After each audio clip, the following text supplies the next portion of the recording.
שלום לכל המאזינות והמאזינים. שמחה שהגעתם לתוכנית המעניינת שלנו. שמי אורנה גלזן גונן, אני עורכת דין לענייני משפחה, מתמחה גם בצוואות, והיום אני רוצה להציג בפניכם את עורך דין תומר שילה, מתמחה מעל 20 שנה בתחום של גביית חובות בהוצאה לפועל. הוא מייצג זוכים בהוצאה לפועל, עסקים גדולים שחייבים להם כספים. עורך דין תומר שילה, שבוע טוב לך. שבוע טוב אורנה, ולמאזינים. ספר לי על עצמך, איך הגעת למקצוע הזה? אני התחלתי בתור טרום מתמחה לפני 26 או 7 שנים, עוד בתקופה של השנה השנייה ללימודים שלי. וכבר אז התברגתי למשרד שעסק בתחום של הוצאה לפועל, בייצוג זוכים, בנקים וחברות ועסקים גדולים. לאחר מכן, זאת אומרת, המשכתי בנושא של ההתמחות כבר תקופה, ואת ההתמחות עצמה דווקא עשיתי בתחום אחר. אממה, כמו שאומרים על ילדים, לפעמים הכי טוב שהילד יעסוק בתחום שהוא הכי חזק בו. וכל הזמן חזרתי אחורה לתחום שהרגשתי בו באמת הכי חזק, גם מבחינת העניין וגם מבחינת היכולת, וזה הנושא של הוצאה לפועל של גביית חובות. אז זה משך אותי כאילו למקור, והמשכתי, למעשה אני בתחום הזה מתמיד, כל הזמן, גביית חובות. זה תחום שמאוד מרתק אותי. הנושא של הוצאה לפועל, למעשה, הגם שנשמע הרבה פעמים ככה אפרורי משהו, הוא מרכז את כל נושא המשפט. מי שעוסק בתחום של משפחה, בסוף מגיע לבטם ליין שחייבים כסף. מי שעוסק בתחום של נזיקין, בסוף מגיעים לבטם ליין שחייבים כסף. וכך בכל התחומים, כמובן מסחרי, חוזים וכדומה. זה התחום שבסוף אתה מרכז את כל ההתעסקויות עם הלקוחות השונים בנושא הכספי בסוף.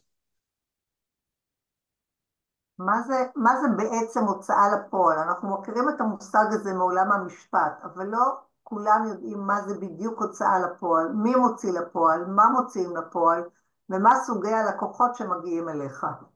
אז הוצאה לפועל היא מערכת אכיפתית שהמדינה מספקת על מנת לאכוף חיובים בדרך חוקית.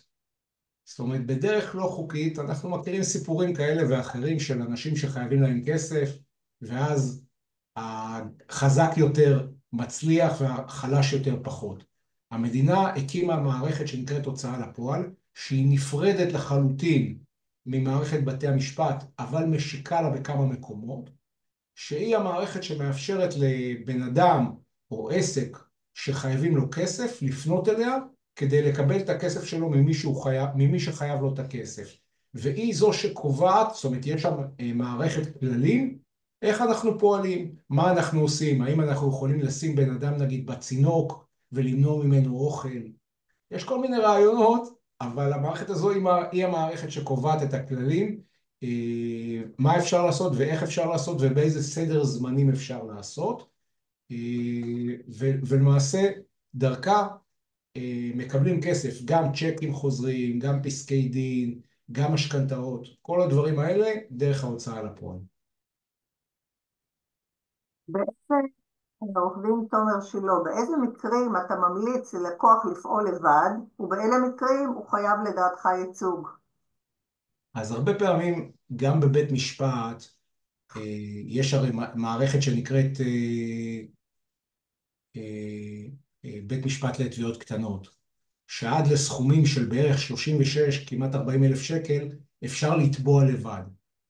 עכשיו זה עניין באמת רגיש. האם כל תביעה של 36 אלף שקלים ללכת ולהגיש תביעה לבד בתביעות קטנות? לא בהכרח. זאת אומרת, זה תלוי מי התובע, האם זו תביעה חד פעמית, או שזה עסק שכל הזמן תובע. אם זה עסק, לא הייתי מציע לתבוע לבד, כיוון שגם מבחינת החוק, חברה לא יכולה להגיש תביעה בהוצאה לפועל. אותו דבר, תביעה לא יכולה להגיש בתביעות קטנות. אותו דבר בהוצאה לפועל, זאת אומרת, תלוי בסכום, וכמה הסכום הוא קריטי ללקוח. זאת אומרת, אם נניח ללקוח מסוים חייבים 100,000 שקל, ובשבילו, גם אם הוא יפסיד את ה-100,000 שקל ולא יצליח לגבות אותם, אז זה לא נורא. אז בסדר, הוא יכול לגשת לבד להוצאה לפועל, ויכול להיות שהוא יצליח יותר, יכול להיות שהוא יצליח פחות. אה,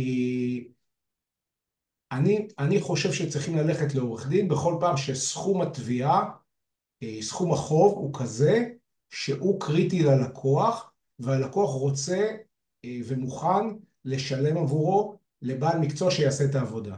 עכשיו אני אומר לך את האמת, בתחום של ההוצאה לפועל, השכר טרחה לצערי הוא לא כזה גבוה.